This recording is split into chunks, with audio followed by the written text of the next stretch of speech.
4 from the first canto itself. It is chapter 4, first canto. This is called the appearance of Sri Narada. Alright. On hearing Suta Goswami speaking thus, Ch05 Muni, who was the elderly learned leader of all the rishis, engaged in the proverbial sacrifice ceremony, congratulated Suta Goswami by addressing him as follows. Now he is going to talk to Suta Goswami. Suta Goswami, if you remember from the last chapter, is a person who is listening to Sukudev. Sukudev and Suta Goswami are two separate people. Okay, just because they are both starting with SU and one more talking SU, so it will all become confusing. So yes, so that is the reason why Suta Goswami is asking. Ch05 Muni is the one who is sitting in front of him, so he is asking him certain questions. Ch05 said, "O Suta Goswami, you are the most fortunate and respected of all those who can speak and recite. Please relate the pious message of Srimad Bhagavatam, which was spoken by the great and powerful sage Sukudev Goswami. In what period and at what place was this first begun, and why was this taken up? From where did Krishna Dvayapana Vyas, the great sage, get the inspiration to compile this literature?" So the questions are being raised. So can you please start at the beginning? So where did this beginning happen? Supposedly Vyas Muni knew about this story. So how did Vyas Muni know about this story? And how did he tell his son? And how did his son come and tell Parikshit? And then how did you know about it? So can you please give us the genesis of this whole story, where it has begun, and what is this inspiration that has been given to him? Vyasdev's son was a great devotee, an equibalanced monist, whose mind was always concentrated in monism. He was transcendental to mundane activities, but being unexposed, he appeared like an ignorant person. He was a true Advaita. Plus, he was also a true Avdhuta. Avdhuta, a person who is completely free. He would roam around anywhere without clothes. He had no consciousness of his body or his being. So he would be just roaming around here and there. And his mind was equibalanced. That means there was no twisting and turning of his mind. So there was nothing which could disturb him. That means, let us say for example, like even in front of us, if some picture is kept, we get disturbed by it, isn't it? We get disturbed by it. Or if we find something which is attractive, then we get lost in that subject. Whereas Sukudev Goswami was completely lost in the self. He was a self-realized being, lost completely in the self. So how did he come into the picture? While Sri Vyasdev was following his son, beautiful young damsels who were bathing naked covered their bodies with cloth. Although Sri Vyasdev himself was not naked, but they had not done so when the sun had passed.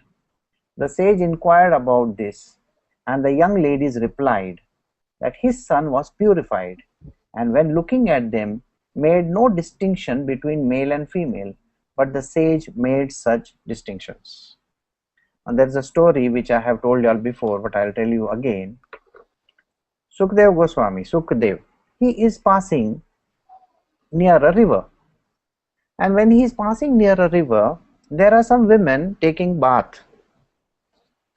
Now this was a secluded part meant for only women. Earlier there used to be part on the river banks which were meant for washing clothes, some were for bathing, some were for drinking water. Every place there is a sort of a bund is created, a bank is created where you can go and do these activities. So there was a place where these women from the village would take bath, and naturally nobody being around over there, they would have bath without their clothes on. Okay, so when they were having a bath, at that point in time, Sukadev passes from front of them, and the women continue with their bath as if nothing has happened. After some time, Vyas Muni also passes from there. But the moment Vyas Muni passes from there, the women take a dip inside the water, and some of them try to cover themselves up with cloth. So Vyas Muni, who is an Antarjnani, remember, he knows most of the things. So he asks, he stands over there, he's very angry about this whole thing. He looks at them and tells them, what is this? I mean, when my son was passing from here, you all never covered yourself up. But just now when I am passing, why are you all doing like this? I am a greater sage than anybody else in this world, and why are you all covering up? So the women over there come out of the water, they dress themselves up, come cover themselves up and come out, and they tell him that your son, Sukhdev, is a very purified person. He is a purified being. His mind is not lost in anything around. His attention is never drawn even by a naked woman. Whereas you, Sir Vyas, you make a distinction that we are women. And you stood over here to question us. So you definitely have an idea that there is a difference between us. And your mind is tainted, whereas your son's mind is not. So this is a story from the Bhagavata. Now in this, what has happened is everything is compressed. Okay, so the stories will come only in a single line and they will pass away. But I will try my level best to expound on those little stories if possible. So this distinction was made because Vyas Muni's mind was also in the material. It's a very difficult thing for a normal human being to have a mind completely cut off from the spirit, from the material world. You see, our mind is, I mean, I have had people who have told me that yes, I am lost in Krishna and all that thing they have told me. Then the question which I have asked, खाना खाते हो, सांस लेते हो, हाँ, सब कुछ करते हो, माँ बाप बहन भाई बीवी बच्चा खच्चा सबके बारे में सोचते हो कि नहीं? पैसा भरना है बैंक में, इलेक्ट्रिसिटी भरना है, ये करना है, वो करना, एवरीथिंग यू नो, नो, और you don't know? Yes. So if you know what is the quantum of your mind space that is given to God, think about it. The mind is fully occupied by the material world. So there is no question of Krishna appearing in the mind. He is like a sidey character. Amitabh Bachchan in The Great Gatsby, 5-minute role. The Krishna's like role like that, 5-minute role. And Leonardo DiCaprio and all other people in the film, Tobey Maguire, big roles. Matlab one wife, one child, mother, father, all these are the major people in the film. And Krishna is nowhere to be seen. So it is very difficult for us to have, losing our mind completely in the Lord. Whereas Sukhdev was completely lost. How was he, that is Sukhdev, recognized by citizens when he entered the city of Hastinapur? After wandering in the province of Kuru and Jangala, appears like a madman, dumb and retarded. Now think about it. He is an avduta. He is completely like a madman. Okay? बाल किधर भी कैसा भी चल रहा है, कपड़े नहीं है, कुछ भी खाता है, कुछ भी पीता है, कहीं पे भी रहता है. He was doing anything like that, all sorts of funny activities he would do, which a normal human being will find it very difficult to do. It's like, let us say for example, when we are in the midst of a lot of people, it is very difficult for us even to behave out of the way. I have a person here who finds coins every few days in the middle of the street, in the MRT, in taxis, in this place and that place and every place, and she will pick them up from the ground and then she will put it in her pouch. There is a big pouch of coins. Okay, the whole world passes those coins up and down every day. They will see the coin, yet they will not pick it up. It's a 5 cent or a 10 cent or a 20 cent coin. It's a small coin, and people think it is below their dignity to even pick it up. A person who is lost in the Lord doesn't care for these type of things. Is a free soul, is willing to do anything for Krishna, is willing to offer everything and behave in the way that is required only to be lost in him. Take the case of Mirabai. Mirabai was completely lost in the Lord, or a sage like Tukaram, or even Kanakadasa. I am sure Kanakadasa's story is known by most of the people. So the way he used to be singing songs full day and night, he was an avatar of Narada himself, by the way. So he would keep on singing his Iktara, and yeah, and he would keep on singing beautiful songs, which he has also written down, which you can read if you wish. So Sukudev Goswami was like this madman who would be roaming around here and there, is least bothered about it. How did it happen that King Parikshit met this great sage? How was it possible for him, this great transcendental essence of the Vedas, be sung to him? He was accustomed to stay at the door of a householder only long enough for a cow to be milked. And he did not just to sanctify the residence, and he did this just to sanctify the residence. Most of the sages, they come and they go. They just come for a few minutes and they walk away. What do they do actually? They come to sanctify the place. That means they come to purify that location, purify that place. Understand? So, in case of Sukadev, he would go from place to place to place. Everywhere he would keep on traveling on foot. And when he was traveling on foot, he would just stay over there at a place where he is asking for some milk or something like that. And the person is removing the milk, he gives it to him and he vanishes, goes away from there. He goes away to another place. So that is what was happening with him.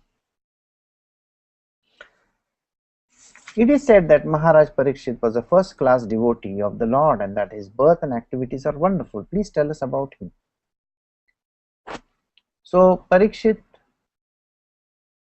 is a great king whom we are going to introduce ourselves in this thing in the future. So just now we will be going slowly. Stories are getting slightly mixed up, so don't worry about it, but we will come to the base. He was a great emperor and possessed of all opulences of his acquired kingdom. He was so exalted that he was increasing the prestige of the Pandu dynasty. Why did he give up everything to sit down on the bank of Ganga and fast unto death? So there is a story somewhere. Though we have done the story, but bear with me, this is we are going to go and do the stories all over again. He was such a great emperor that all his enemies would come and bow down at his feet and surrender all his wealth for their own benefit. He was full of youth and strength, and he possessed inseparable kingly opulences. Why did he want to give up everything, including his life? Now Parikshit has definitely been under a curse, so he has no choice but to lose his life. So there is a certain reason why this has happened. So we will go to this reason. So Parikshit is the grandson of the Pandavas who is now ruling the kingdom, and he had taken charge of the entire kingdom, and more kingdoms were falling under him. And he was a very great king, and he was a very nice person at heart also. So what had happened to him? Why was he sitting on the Ganga river and propitiating the gods? So they wanted to know this. Those who are devoted to the cause of the Krishna, personality of Godhead, lives only for the welfare, development and happiness of others. They do not live for any selfish motive. As a king, his job was to ensure that his kingdom was taken care of. So he was living so that the others would benefit from him. So those who are the true devotees of Krishna, they do not bother about their own self. They do not bother about what is happening to their own self, their own being, their own people around them. They are bothered about the world outside. They like to help other people, and they are always taking care of other people rather than their own. Got it? So they were interested in the welfare, development and happiness of others. They do not live for any selfish interest. So there are no selfish interests involved for the devotee of Krishna. So even though the emperor was free from all attachments to worldly possessions, how could he give up his mortal body which was shelter for others? So now, isn't this the same body which is helping everybody? So the question that was being asked is, how come the king wants to give up the body? Isn't it through the body he is helping everybody? So now the question is, why does he want to give up his body? We know that you are experts in the meaning of all subjects except some portions of the Vedas, and thus you have clearly explained the answers to all questions we have just put to you. So all the Rishi Munis who are sitting in front of Suta Goswami are asking him different questions. They want to know, who is this Parikshit, where did he come into the picture, how did he happen to be there, who is Sukudev, who is Vyas Muni. All these questions are being put up by all these sages who are sitting in front of Suta Goswami. Suta Goswami said, when the second millennium overlapped the third, the great sage Vyasdev was born to Parashar in the womb of Satyavati, the daughter of Vasu. So we are talking about Vyas Muni. He was born when the second millennium overlapped the third. So when was he born? Second millennium is a time when Sri Ram was there, correct? So second millennium was there, and the third millennium is a time when Krishna was there. So just before that, during that intervening period, he was born. So it is which yuga? We are talking about the Treta, and after that the Dwapar. So in between this yuga he was born, and he was born to Parashar Muni in the womb of Satyavati. Satyavati was his wife, who was the daughter of Vasu. The great sage Vyasdev once upon a time he, as the sun rose, took his morning ablutions in the water of Saraswati and sat alone to concentrate. Who is sitting over there? Vyas Muni. The great sage Vyasdev saw anomalies in the duties of the millennia. This happens on the earth in different ages due to the unseen forces in the course of time. Again, the stories are being shortened over here, so don't bother about it. Vyas Muni, he was born when he became a sage. He was sitting on the river Saraswati. Now no longer Saraswati doesn't exist anymore for that case, as a river she has disappeared, they say. So he was sitting on the banks of Saraswati river and contemplating. Yesterday we were talking about how to get into the state of Samadhi, how to get into, we discussed about it. So you have to sit alone in a place where there is peace and quiet and meditate on the Lord. So Vyas Muni was meditating on the Lord once upon a time. What was he thinking about? He was thinking about the differences in the duties in the millennia. Remember, if you recollect We were talking about the second to the third. I told you the disappearance of Sattva had already started happening. The Sattva was already dwindling, a lot of Rajasic activity was going on, and Tamas was rearing up its head. There was a lot of Rajas, less of Sattva, and Tamas was about to rise. So this was a time when there were a lot of activity changes that were happening in the universe. This happens on the age in different ages due to Earth in the different ages due to the unseen forces in the course of time. Time is the factor which is changing the whole thing. The great sage Vyas, who was fully equipped in knowledge, could see through his transcendental vision the deterioration of everything material. Due to the influence of the age, Yuga, he could also see that the faithless people in general would be reduced in duration of life and would be impatient due to lack of goodness.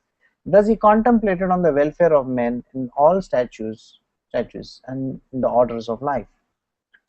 So what was he contemplating on? He was contemplating on the changes that are happening in this universe. If you remember, the first man, okay, and those who lived in the Satyuga were already realized beings. They already knew there was no death per se. If you are a realized person who is taking a body and living over there, does not have death the way you look at it. He is an eternal being. So transcendent from that to falling down into a Rajasic mode of life, and then coming to the second yoga and then the third one, definitely there has been a lot of deterioration, lot of things have happened in the past.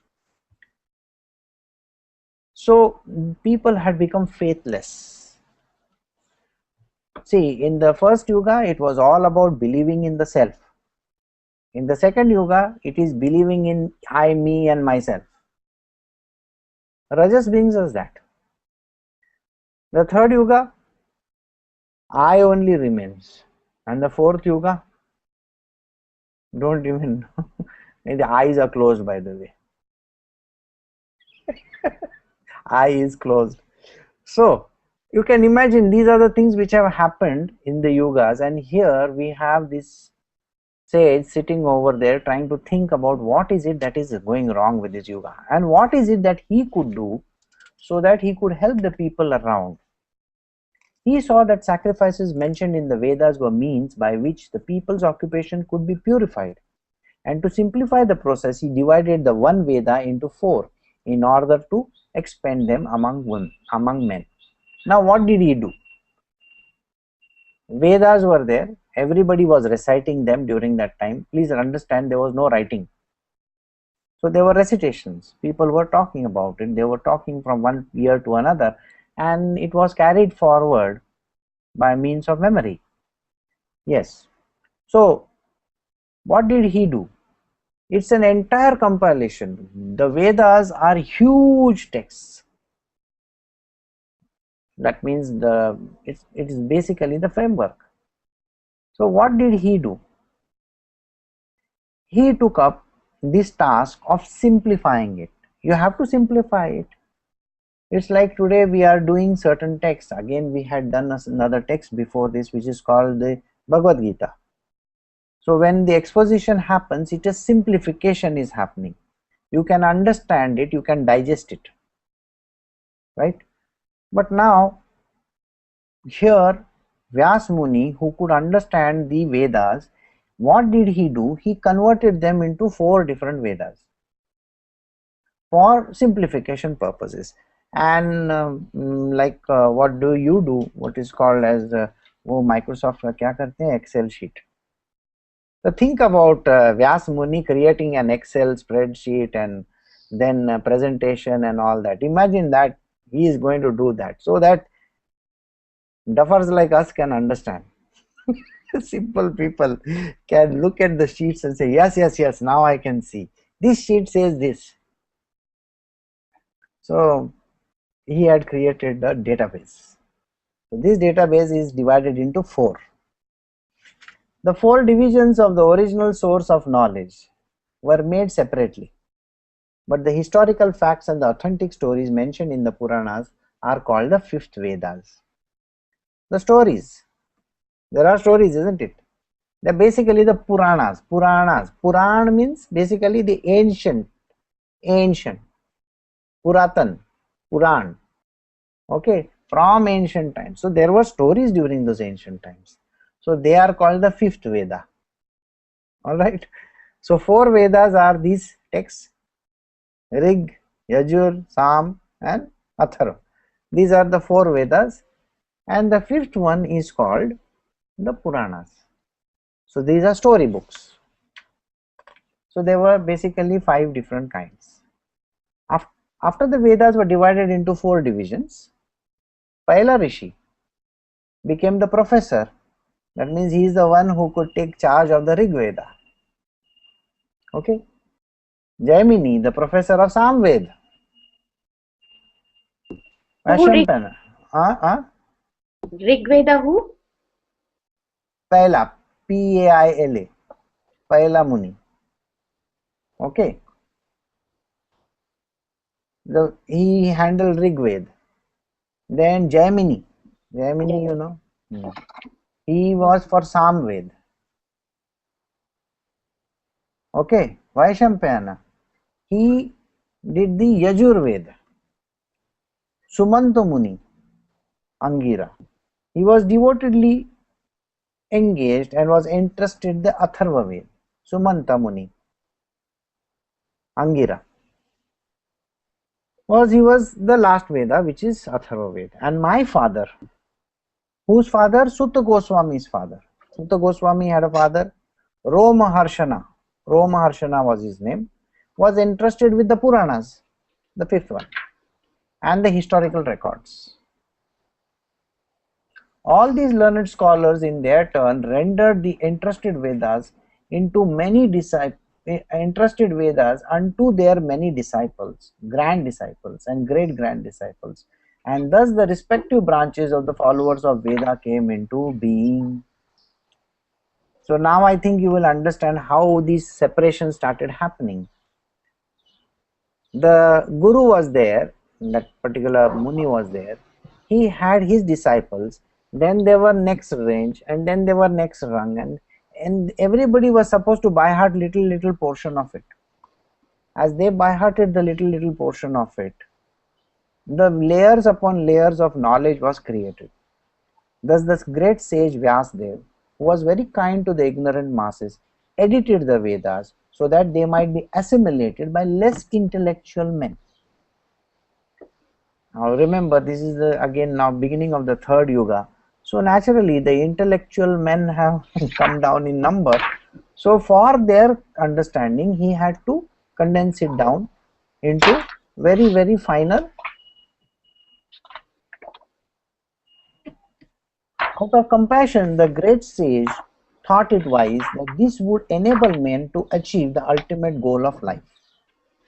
Thus he compiled the great historical narration called the Mahabharata for women, laborers, friends and the twice born. Remember, there is a stories also, isn't it? So like that, all these also came into being. So out of compassion, the great sage thought it wise that he would enable men to achieve the ultimate goal in life. By going through these beautiful texts, you are able to achieve these goals in life. What is the goal in life? To reach Godhead. Yes. So for them, what did he do? He compiled this great book called the Mahabharata. For whom? For literally everybody who did not understand anything at all. So labor class, friends, twice born, disciples, this, that, women, everybody literally, you know. Oh twice born Brahmana, still the mind was not satisfied, although he engaged himself in work for the total welfare of all people. Now what did happen to Vyas Muni? After he, now imagine, you know, if you are J.K. Rowling, you have created a character called Harry Potter.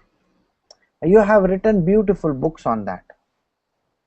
Someday the Harry Potter series comes to an end. Correct? And then what do? But next. Then you think, what is the next I can do?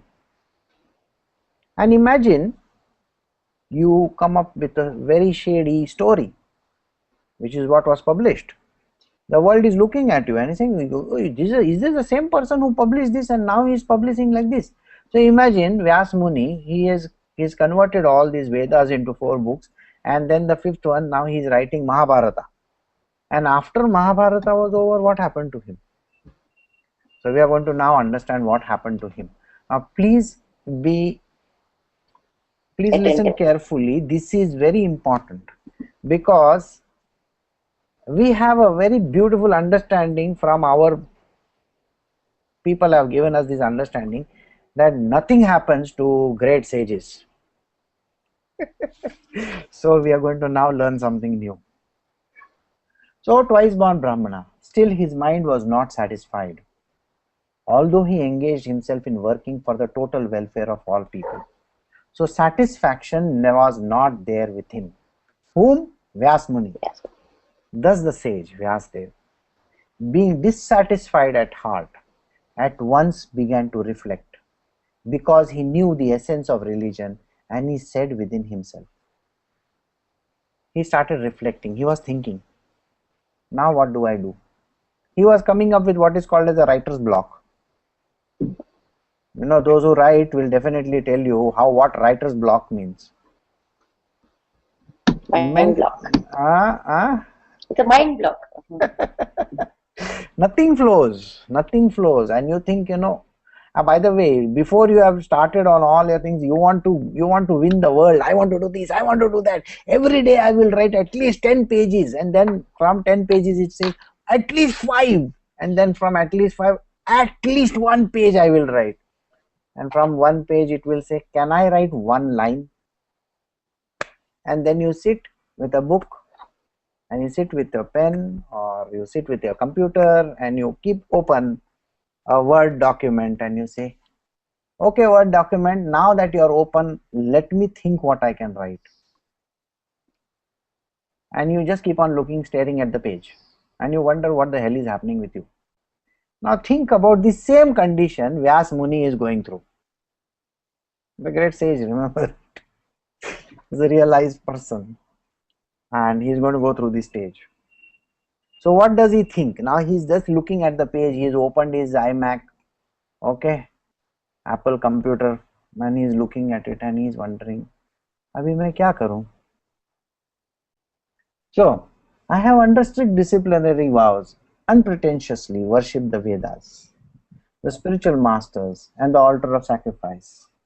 I have also abided by the rulings and have shown the import of disciplinic succession through the explanation of the Mahabharata, by which even women, Shudras, and others, friends of the twice borns or the twice borns, can see the path of religion. What does he say? A person normally goes on the glories of his past achievements, हमारे ज़माने में हमने ये किया, okay, तुम्हारे ज़माने में तुमने वो किया, अच्छा, जब भी मैंने महाभारत लिखा था. So imagine he is like a doddering old man, and he is now going to come and talk to you. In the year 25,000 BC, I was a great sage and I wrote this book. And all the youngsters are looking at him. ये पागल सटिया गया है, उसको समझ में नहीं आता है, क्या बात कर रहा है ये? अब बोलो ना, अभी बोलो ना क्या? Now he is reminiscing about the past, and he is thinking about what are the great things that he had done. So what is he saying? I have done. I have under strict disciplinary vows. Strict disciplinary vows, I think I explained them to you. Continence and solitude and silence, and all these are things. Unpretentiously worship the Vedas. I have worshipped the Vedas, the spiritual masters, and the altar of sacrifice. Spiritual masters, all the great sages, I have worshipped them. And the altar of sacrifice, the place where we used to do these beautiful yagyas. I have also abided by the rulings and have shown the import of disciplinic succession through the explanation of the Mahabharata. The Mahabharata is a very beautiful text which talks about how the Guru-Shishya Parampara carries on. Who is the Guru over here? Sri Krishna is the Guru. And who is the Shishya? The Arjun. Shishya is Arjun, Yudhishthir, Bhim. All those people are Shishyas. And how do they follow the discipline? How is this? How the discipleship is maintained? It is there in that. And it was also written for other people. All kinds of people it was written for, so that they can understand the path of religion, the do's and the don'ts in this world. They should understand them. I am feeling incomplete, though I myself am fully equipped with everything required by the Vedas. Imagine there is a person sitting there and saying to himself, I have finished writing, but yet there is something missing in this world. I don't know what it is. Think about it. Do you think he could call up Expedia.com and say, I want a holiday in the Bahamas? He can't do that. So, sir, do you want the Caribbean cruise? ऐसा भी नहीं है. And आजकल के हमारे writers and authors लोग Singapore भाग जाते हैं राइटिंग करने को. देखो. Okay. So he says, I am feeling incomplete. I feel incomplete. I don't know what is happening to me. I am feeling incomplete. Though I am myself, I am fully equipped with everything required by the Vedas. I have everything that is there. The Vedas are supposed to give. I have all the knowledge in the world. Then why am I feeling so incomplete? This may be because I did not specifically point out the devotional service of the Lord, which is dear both to perfect beings and to the infallible Lord. If you remember, the most important purport of the Mahabharata was how to do service. And what is it that you are supposed to do, which is called Karma Yoga. Basically, he was telling Arjuna to be a Karma Yogi, correct or no? So, he taught Karma Yoga and people were Karma Yogis in that time. I told you, Rajas was rising, so naturally Karma was rising. Karma will only rise when work happens, when activities happen. Today activities don't happen because of laziness.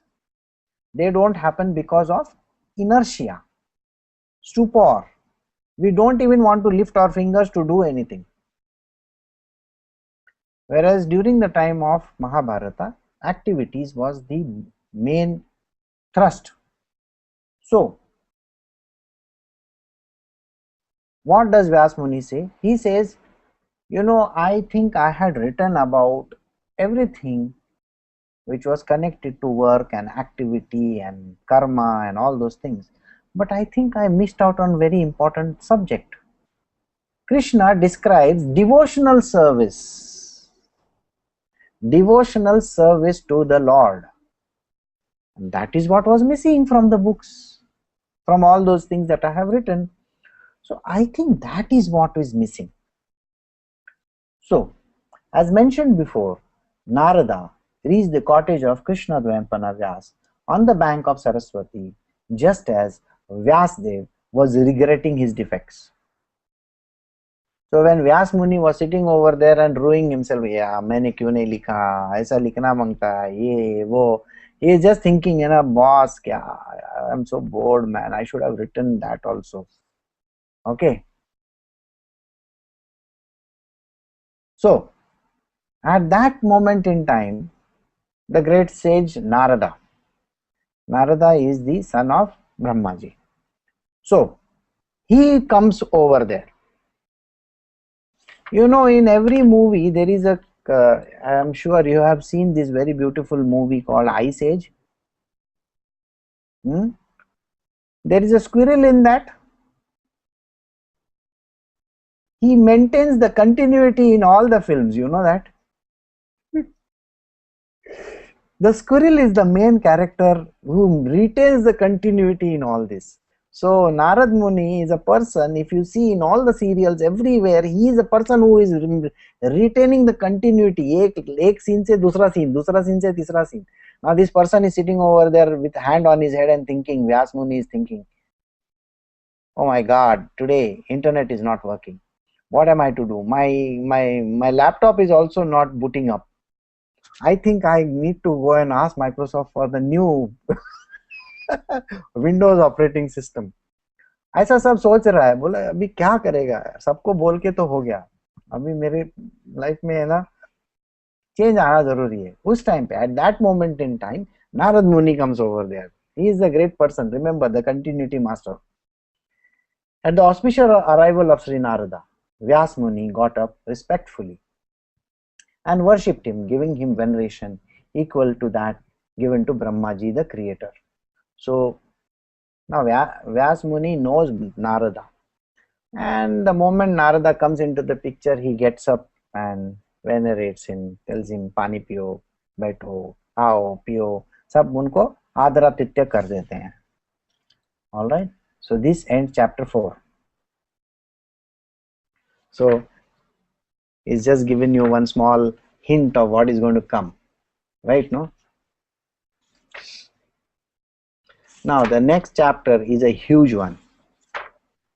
So what we will do is we'll split it down and we will try to do it in 2 parts. Maybe what I can do is I can just start some of it if you don't mind. So we are going to do some portions of it. So Narad Muni is sitting in front of Vyasdev. Alright. So Narada's instructions to Srimad Bhagavatam for Vyasdev. So now Narada is going to give him the inspiration to write this Srimad Bhagavatam. Alright. Suta Goswami said, thus the sage amongst the gods, Narada, comfortably seated and apparently smiling, addressed the rishi among the Brahmana, Vyasdev.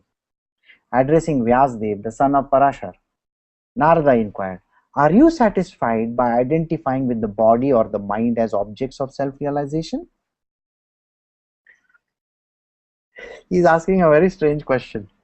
You see, a human being normally identifies the body and the mind as a tools required for the purpose of self-realization. So the question is very, very important. So he says, are you satisfied with this? These 2 tools that you have been using? Yeah, you have used the mind and you have used your body for writing down those beautiful texts, isn't it? For converting them into all those scriptures. So do you think you are satisfied with these 2 things, that what you have done? Well, your inquiries were full and your studies were also well fulfilled. And there is no doubt that you have prepared a great and a wonderful work, the Mahabharata, which is full of all kinds of Vedic sequences elaborately explained. The full Mahabharata is a story which talks about the Vedic expositions only. Mahabharata is a story. It's an explanatory text for simple-minded people. Remember, we have done this before. What did he say? He expounded Mahabharata for the simple people to understand, isn't it? We did that line in the previous chapter. So here he is saying, oh, see, you have done this. Your inquiries were full, isn't it? So you have used all the Vedic sequences in the Mahabharata so that they can be understood by very ignorant people in the form of stories. You have fully delineated the subject of impersonal Brahma as well as knowledge derived thereupon. Why should you be despondent in spite of all this, thinking that you have undone, my dear Prabhu? So, after writing such beautiful text as the Mahabharata, why are you in such a state? I mean, why are you so despondently sitting over here? Ab main kya karu, ab main kya karu, ab main kya karu? You are thinking like this. I mean, you are completely lost in, I don't know what I'm supposed to do. You know, we also come to this state many a time, isn't it? What are we going to do? I don't know. What are we going to do? I don't know. These are vultures from the Jungle Book. We don't know what we're going to do. So think about it. Here the great Vyas Muni is sitting over there and he is thinking to himself, I finished writing. I don't know what I'm going to do. I don't know what I'm going to do. So he's despondent. He doesn't even know what he's going to do. So he's just sitting over there, and here Narad Muni is coming and he's doing little chabi. are telling him, see, you wrote such beautiful text. Other people, simple people can understand. Of course, you have written beautiful. I tell you what a beautiful text you have written. ऐसा सोच लेना कि नारद मुनि आके ऐसा बात कर रहा है और उसके बाद वो उसको एक ऐसा बीच में से ऐसा है ना सुरसुरी भेज देता है, बोलता है कि you know what, तूने ऐसा सब लिखा using your mind and body and all that, and yet why are you despondent? I mean, you have written the text so that people can reach the state of self-realization, isn't it? Yet, why are you despondent?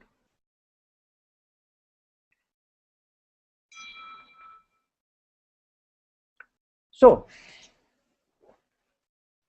why should you be despondent in spite of all this, thinking that you are undone, my dear Prabhu?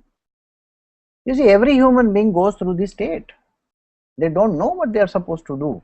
They sit in one place and then they think, अब क्या होगा? राम जाने अब क्या होगा? Like that, you know, there is one song. So he is also singing one song. Vyasdev said, all you have said about me is perfectly true. Despite all this, I am not pacified. So you come over here and you say all these things, you think I'm pacified or what? I am still more disturbed now. See, I therefore question you about the root cause of my dissatisfaction.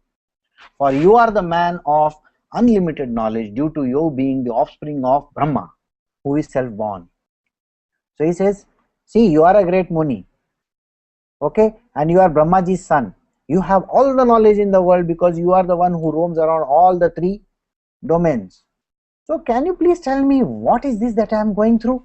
I don't understand one bit also. I am completely disturbed. See, I have finished everything. I should be sitting happily here, twirling my thumb and going, see, my books have gone in print. Now I am selling 1 billion copies. Money is coming in. And yet you are saying that you are so despondent? That's terrible. You have become a bestseller, you know. You are on the Time magazine #1 list. So he is asking Narad Muni, why is this happening? My Lord, everything that is mysterious is known to you because you worship the creator and the destroyer of the material world and the maintainer of the spiritual world. The original personality of Godhead, Krishna, who is transcendental to the three modes of the material nature. Like the sun, your goodness can travel everywhere in the three worlds, and like the air, you can penetrate the internal regions of everyone. As such, you are as good as the all-pervasive super soul. Please therefore find out the deficiency in me, despite me being absorbed in transcendent under disciplinary regulation and vows. So he is telling Narad Muni, see, I have written this beautiful text. I also know, the gods also know, they have endorsed it. They have said, array, they have given me so much, you know, of reviews in New York Times magazine and Washington Post and you name it, you know. In the internet is abuzz with my this thing कि है ना इसके जैसा writer नहीं है boss. मतलब सलीम जावेद वगैरह वो तो छोड़ दो, इससे ज्यादा एकदम डिंचक स्टोरी लिखा है महाभारत में. Think about it. I mean, imagine at that point in time you are talking. Vyas Muni is so famous. He has finished writing all that, and person must be glorifying. No? My best film, my best characters, my best this thing. Like he has created characters like Arjuna. Imagine Arjuna and Yudhishthir and Bhim, the mighty Bhim, and so much of. You can imagine ना वहाँ पे एकदम dangerous situation है, and every character is there. Can you imagine every character? What kind of character? There are eunuchs also. Okay, there is LGBT also. Think about it, यार पूरा story भर के है. There's Panchali also. Yes. There is bigamy and there is monogamy and then there is God knows, you know, पता नहीं क्या क्या है.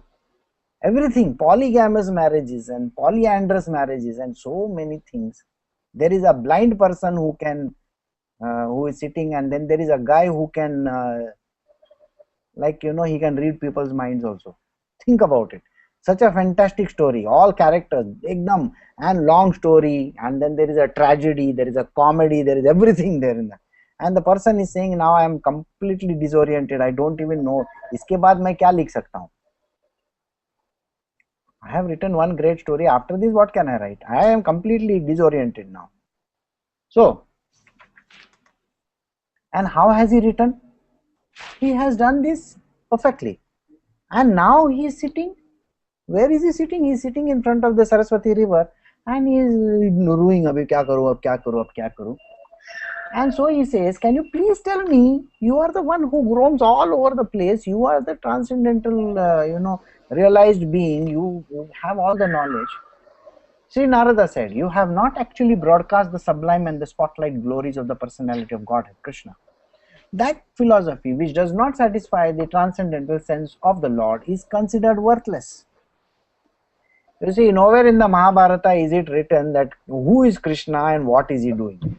Suddenly one character drum करके एक बीच में आ गया कृष्णा किधर से तो भी, okay, and he is talking about some vague 18 chapters of verses, no background.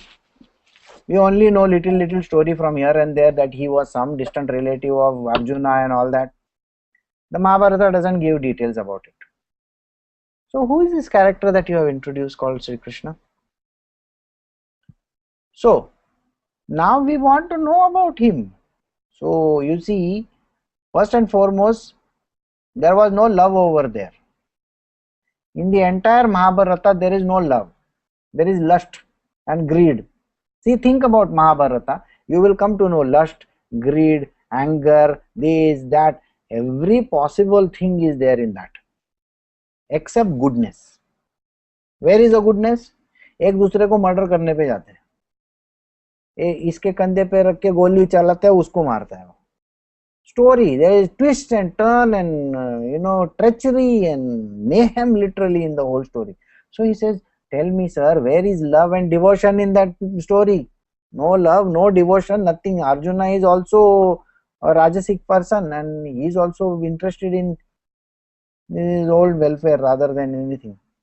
So he says, you have not written about this. Who? Vyas Muni has not written. So Narad Muni is pointing out to him, see, I understand you have written a beautiful story, but where is the love angle in that? वो heroine किधर है?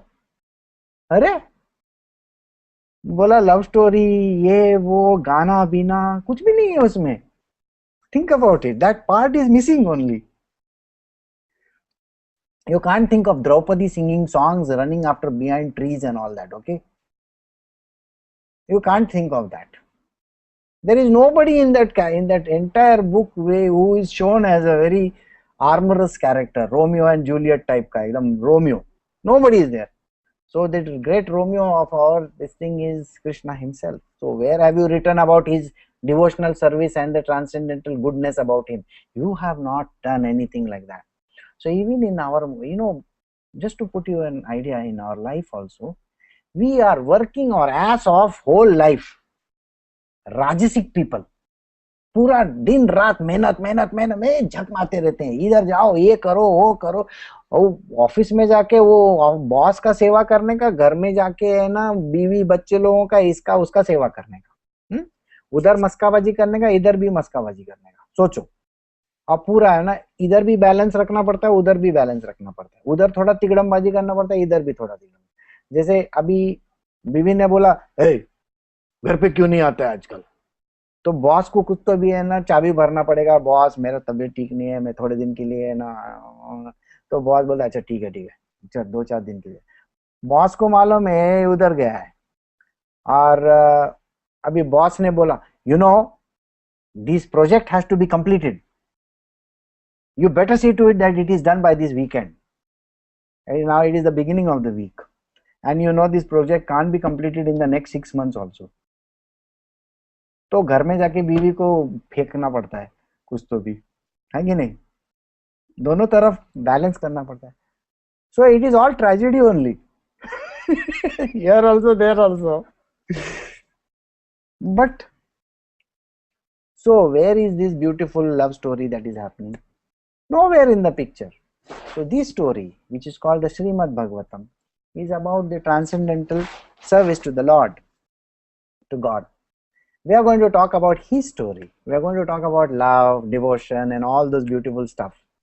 So he says, the philosophy which does not satisfy the transcendental sense of the Lord is considered worthless.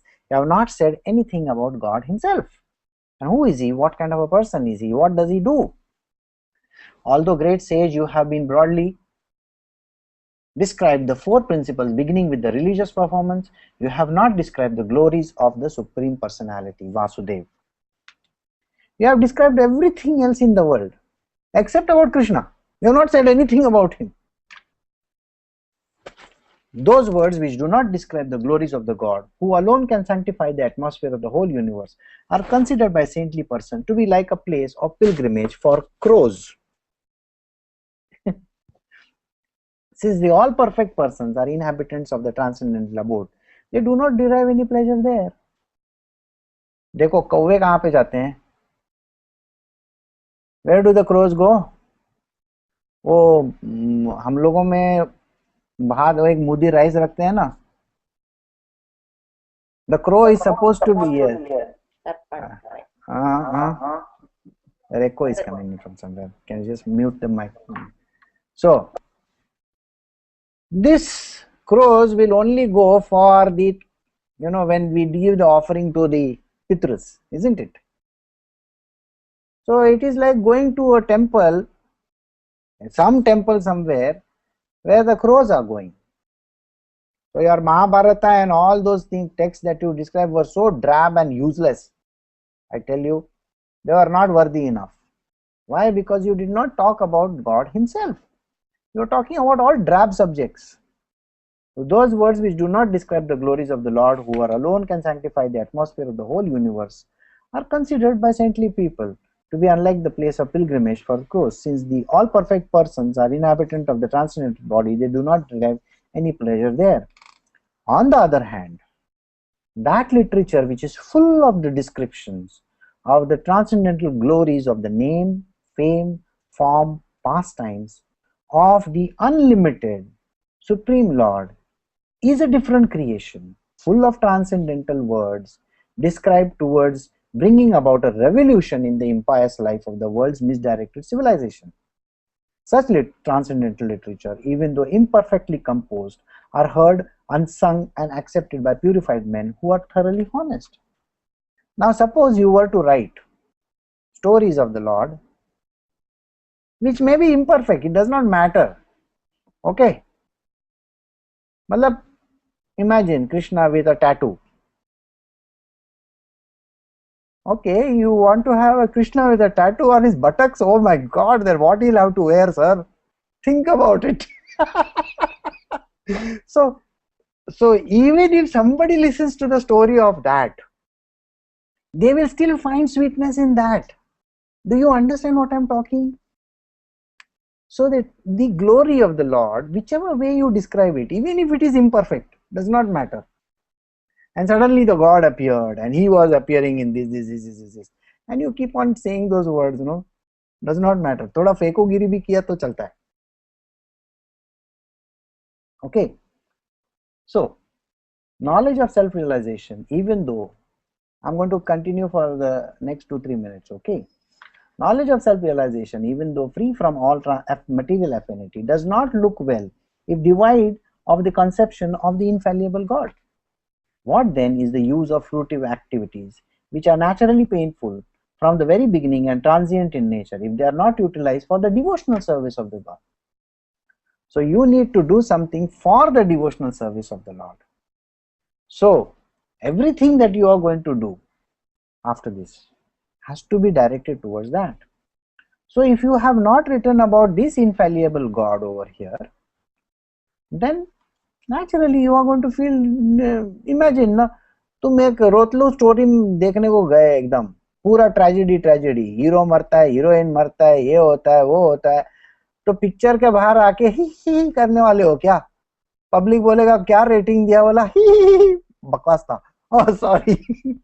नहीं, उसमें हंसना चाहिए, उसमें प्यार होना चाहिए, उसमें है ना आंसू आने चाहिए, उसमें है ना ऐसा लगना चाहिए, you should feel the oh my god, when you go to see some very beautiful love stories and all, how you come out from that theater? Exactly like that. You have to feel, yes, your heart should ring, it should. So have you described the Lord like that? Oh Vyasdev, your vision is completely perfect. Your good fame is spotless. You are firm in vows and situated in truthfulness. And thus you speak of the pastimes of the Lord in trance for the liberation of the people in general for all material bondage. So Narad Muni is telling him, see, you are the right candidate. You know literally everything. You are famous also, by the way. Okay. So why not write something like that? So now Vyasdev is thinking, अच्छा अच्छा बराबर है, ऐसा कुछ करना जरूरी है, so that I can use my, my ratings are very high, my TRP is good. I don't know whether you understand all these things, but okay, fine. Okay, I'm very high on this, high recall value. I'm selling all these fundu stuff in all these stores. I go for signing. सब होता है मेरे life में. So am I not the right candidate to write the next bestseller? Of course I am there. I am the best candidate. So whatever you desire to describe that is separate in vision from the Lord simply reacts with different forms, names and results to agitate the mind as the wind agitates the boat which has no resting place. So what is he telling him? Go inside the deep recesses of your mind. Remember, in one of the lines he has said, the mind and the body, you have to use it. So he says, go in the deepest recesses of the mind, log on to the God channel, and the stories will flow. And these flowing stories will talk about the glories of God. We are going to talk about the beauty in that nature. So kindly go on to that, because you are the right candidate. You are the one whom God will speak to. Don't worry about it. You will be the person who will be in a position to keep on writing, keep on narrating. So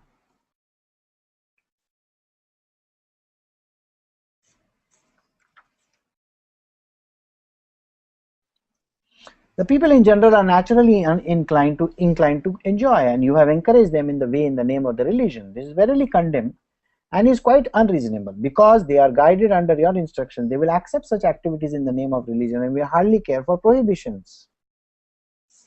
So he's giving him advice, different kinds of advice. What is the kind of advice? See, whatever that you are going to give, you ensure that it is written in such a way that they will be accepted by people. See, normally what happens is, sometimes we don't accept some stories. We think, hey, kya yaar? Like, no, you have to give beautiful stories. You have to create all these beautiful contexts. So that you can proceed from here further. All right. So we will stop over here.